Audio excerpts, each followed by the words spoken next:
Friend, कैसे हो आप सभी। उम्मीद करते हैं आप स्वस्थ होंगे और अपनी पढ़ाई को लगातार कर रहे होंगे। फ्रेंड, रोज़ की तरह आज मैंने जीके जीएस के मोस्ट इम्पॉर्टेंट क्वेश्चन ले रखे हैं जो आपकी सभी परीक्षाओं के लिए बेहद इम्पॉर्टेंट हैं और पूरे आपकी परीक्षाओं में आने की संभावनाएं हैं। फ्रेंड, जिस भी एग्ज़ाम में जीके जीएस के क्वेश्चन बनते हैं, ये क्लास उन सभी परीक्षाओं के लिए महत्वपूर्ण है। आप वीडियो को पूरा ज़रूर देखिएगा और हमारे चैनल को सब्सक्राइब और वीडियो को लाइक और शेयर कर दीजिएगा। तो हम अपनी क्लास को शुरू करते हैं।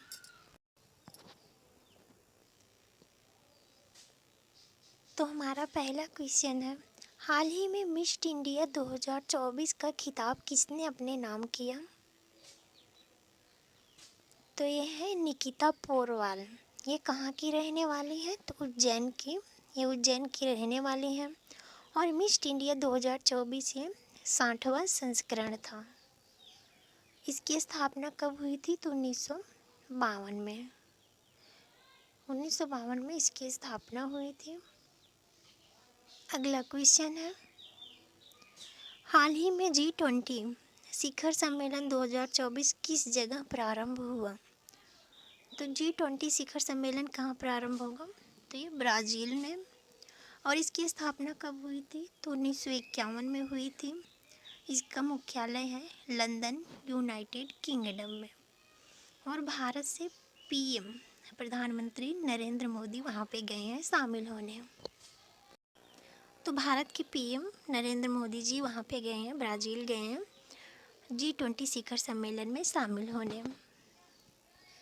अगला क्वेश्चन हम देख लेते हैं, हाल ही में किस ब्रिटिश लेखिका को ऑर्बिटल के लिए बुकर पुरस्कार 2024 से सम्मानित किया गया। तो किसे सम्मानित किया गया, ऑर्बिटल के लिए बुकर पुरस्कार 2024 थे सामंथा हार्वे को 2024 का बुकर पुरस्कार दिया गया है।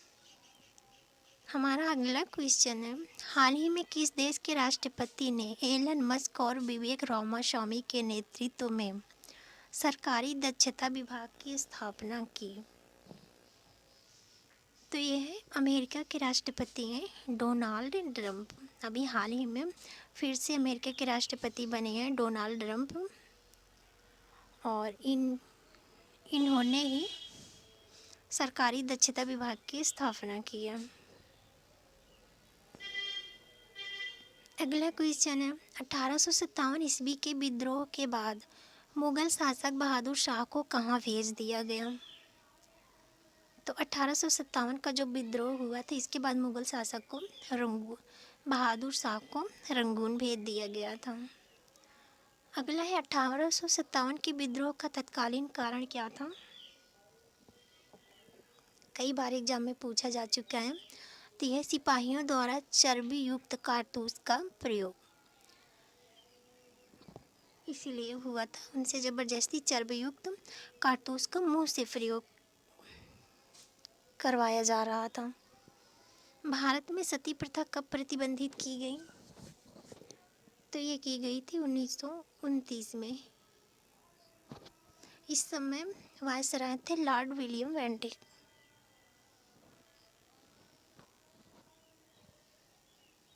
लॉर्ड विलियम बेंटिक इस टाइम पे भारत के गवर्नर जनरल थे। अगला क्वेश्चन है, जेम्स प्रथम का राजदूत जो जहांगीर के दरबार में आया था कौन था। तो था सर थॉमस रो। ये आए थे 1915 ईस्वी से 1918 ईस्वी तक रहे थे और उन्होंने जहांगीर से व्यापारिक अनुमति प्राप्त की थी। जहांगीर के शासनकाल में कैप्टन हॉकिंस भी आए थे, 1609 ईस्वी में आया था।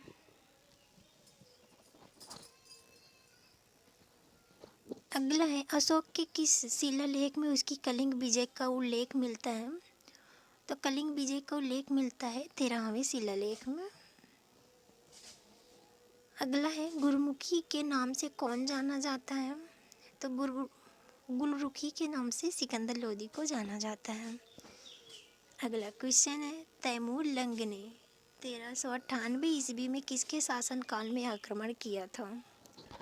तो तैमूर लंग ने किसके शासनकाल में आक्रमण किया था? तो नसीरुद्दीन महमूद के शासनकाल में इन्होंने आक्रमण किया था। अगला क्वेश्चन है, हाल ही में किस जगह ओआईसी और अरब लीग का संयुक्त शिखर सम्मेलन प्रारंभ हुआ? तो ये हुआ सऊदी अरब के रियाद में। सऊदी अरब के रियाद में ओआईसी और अरब लीग का संयुक्त शिखर सम्मेलन प्रारंभ हुआ है। अगला क्वेश्चन है, विश्व मधुमेह दिवस 2024 किस तारीख को मनाया गया? तो 14 नवंबर को विश्व मधुमेह दिवस मनाया गया। अगला क्वेश्चन है, हाल ही में किसने उड़ीसा तट से पहली बार क्रूज मिसाइल LRLACM का सफल परीक्षण किया है? तो ये किया है डीआरडीओ ने। डीआरडीओ ने उड़ीसा तट से पहली बार क्रूज मिसाइल LRLACM का सफल परीक्षण किया। अगला क्वेश्चन है, अमेजॉन ने किस शहर में फ्यूचर इंजीनियर मेकर स्पेस बनाने की घोषणा की है? तो अमेजॉन कहाँ पर बना रहा है फ्यूचर इंजीनियर मेकर स्पेस? तो ये बेंगलुरु में बना रहा है, कर्नाटका के बेंगलुरु में। अगला क्वेश्चन है, हाल ही में किस क्रोएशियाई महिला ने प्रयोगशाला में विकसित वायरस का इंजेक्शन लगाकर अपने स्तन कैंसर का इलाज किया? तो ये है बीटा हलासी, ये क्रोएशिया के हैं। इन्होंने प्रयोगशाला में जो विकसित वायरस का इंजेक्शन लगाकर अपने स्तन कैंसर का इलाज किया। अगला क्वेश्चन है, हाल ही में इंटरपोल का नया महासचिव किसे नियुक्त किया गया? तो इंटरपोल के नए महासचिव कौन बने हैं? तो वालसेजी उर्कीजा, और ये हैं कहाँ के? तो ब्राज़ील देश के हैं। अगला क्वेश्चन है, हाल ही में डेनमार्क के लिए किसने पहला मिस यूनिवर्स का खिताब जीता है? तो पहला मिस यूनिवर्स का खिताब किसने जीता है? तो ये जीता है विक्टोरिया केजर ने। विक्टोरिया केजर ने डेनमार्क के लिए पहला मिस यूनिवर्स का खिताब जीता है। अगला क्वेश्चन हम देखें, हाल ही में इंडोनेशिया और किस देश ने पहले संयुक्त सैन्य अभ्यास कैरिश वुमेरा 2024 प्रारंभ किया? तो ये किया है ऑस्ट्रेलिया। इंडोनेशिया के साथ ऑस्ट्रेलिया ने पहले संयुक्त सैन्य अभ्यास कैरिश वुमेरा का 2024 में प्रारंभ किया। अगला क्वेश्चन है, संविधान सभा का गठन किसकी अनुशंसा पर किया गया? तो किसकी अनुशंसा पर संविधान सभा का गठन किया गया? तो ये कैबिनेट मिशन योजना के तहत। अगला है, संविधान सभा का संवैधानिक सलाहकार किसे नियुक्त किया गया? तो संविधान सभा के संवैधानिक सलाहकार कौन थे? तो BN राव थे। अगला क्वेश्चन है, बंगाल के गवर्नर जनरल को संपूर्ण भारत का गवर्नर किस अधिनियम द्वारा बनाया गया? तो किस अधिनियम द्वारा बनाया गया? तो 1833 के चार्टर एक्ट द्वारा बंगाल के गवर्नर जनरल को संपूर्ण भारत का गवर्नर बनाया गया। अगला क्वेश्चन है, हाल ही में 16वां इंडिया गेम डेवलपर सम्मेलन किस स्थान पर प्रारंभ हुआ? तो ये हुआ हैदराबाद में। हैदराबाद में 16वां इंडिया गेम डेवलपर सम्मेलन प्रारंभ हुआ। अगला क्वेश्चन है, हाल ही में स्पेस एक्स अपने किस रॉकेट से भारत के साथ 4700 किलोग्राम के संचार उपग्रह GSAT-20 को लॉन्च करेगा? तो ये करेगा फाल्कन 9 रॉकेट से। स्पेस फाल्कन 9 रॉकेट से भारत के साथ 4700 किलोग्राम के संचार उपग्रह GSAT-20 को लॉन्च करेगा। अगला क्वेश्चन है, किस देश के वालोनगांग विश्वविद्यालय ने गुजरात के GIFT सिटी में अपना नया परिसर खोला है? तो ये खोला है ऑस्ट्रेलिया ने। ऑस्ट्रेलिया ने GIFT सिटी में अपना नया परिसर खोला है। अगला क्वेश्चन है, हाल ही में विश्व का नंबर 1 टाटा स्टील शतरंज इंडिया ब्लिट्ज प्रतियोगिता किसने जीता? तो इंडिया ब्लिट्ज ये जीता है मैग्नस कार्लसन ने जीता है। अगला क्वेश्चन है, मौसम विज्ञान विभाग ने किस यात्रियों के तर्ज पर शबरीमाला तीर्थ यात्रियों को मौसम पूर्वानुमान देने की घोषणा की है? तो ये किया है मौसम विभाग ने अमरनाथ और 4 धाम यात्रियों के तर्ज पर शबरीमाला तीर्थ यात्रियों को मौसम पूर्वानुमान देने की घोषणा की है।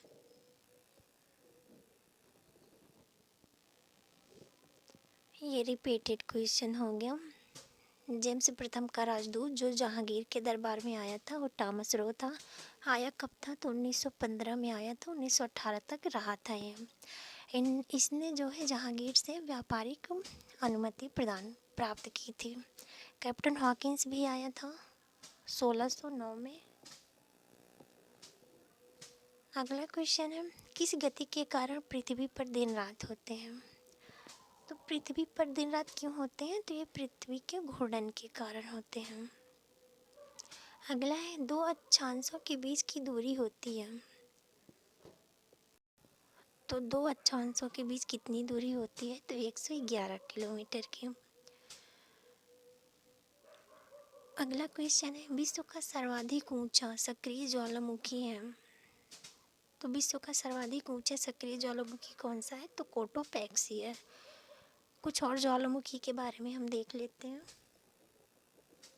सक्रिय ज्वालामुखी में स्ट्रानबोली एटना का है, कोटोपैक्सी इक्वाडोर का है। सुसुप्त ज्वालामुखी है, विसुवियस है, इटली में है, क्राकोटाओ इंडोनेशिया का है और फ्यूजियामा जापान का है। तो विसुवियस, क्राकोटाओ और फ्यूजियामा ज्वालामुखी ये सुसुप्त ज्वालामुखी हैं। और मृत ज्वालामुखी है किलिमंजारो अफ्रीका का है। अगला क्वेश्चन है, प्रांतों में द्वैत शासन की स्थापना किस अधिनियम द्वारा की गई?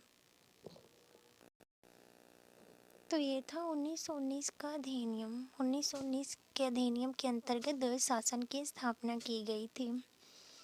अगला क्वेश्चन है, 42वें संवैधानिक संशोधन के पश्चात अब प्रस्तावना के अनुसार भारत एक है। तो भारत क्या है? संपूर्ण प्रभुत्व संपन्न समाजवादी पंथ निरपेक्ष और लोकतांत्रिक गणराज्य। काफी इम्पोर्टेंट क्वेश्चन है। अगला क्वेश्चन है, मलिक मोहम्मद जायसी द्वारा रचित पद्मावत की देवनागरी लिपि में लिखी गई प्राचीनतम पोथी उत्तर प्रदेश के किस संग्रहालय में सुरक्षित है? तो यह है लखनऊ संग्रहालय में।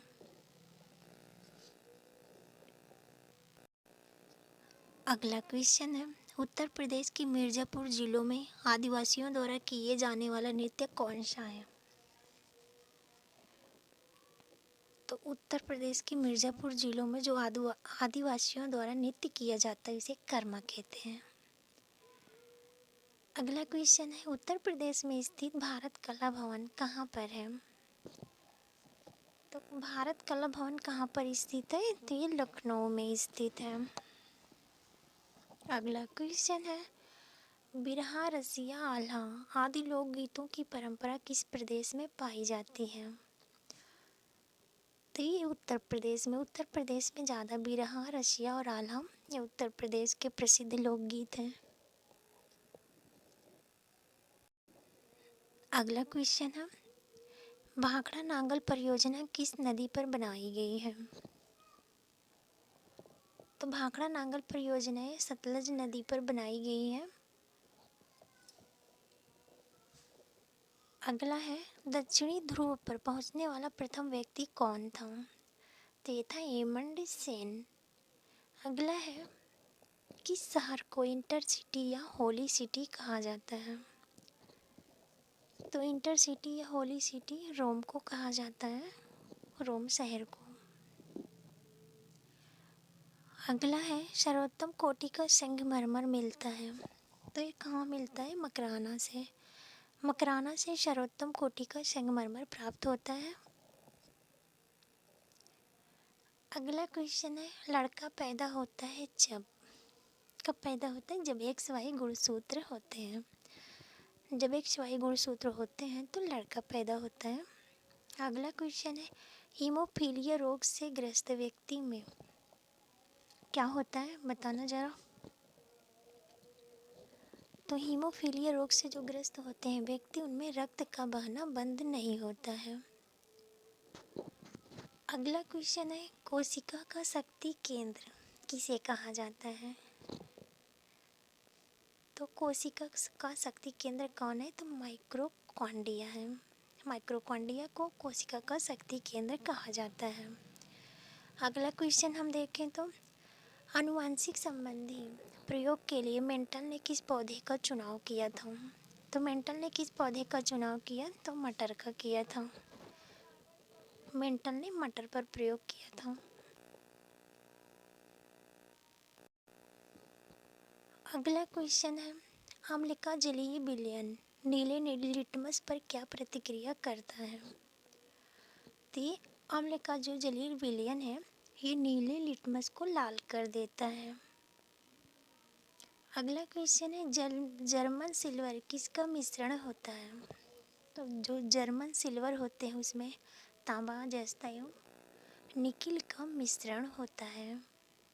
अगला है जल में स्थायी कठोरता का प्रमुख कारण होता है। तो क्या होता है? जल में स्थायी कठोरता का प्रमुख कारण क्या होता है? तो होता है कैल्शियम एवं मैग्नीशियम के बाइकार्बोनेट्स। अगला है सूर्य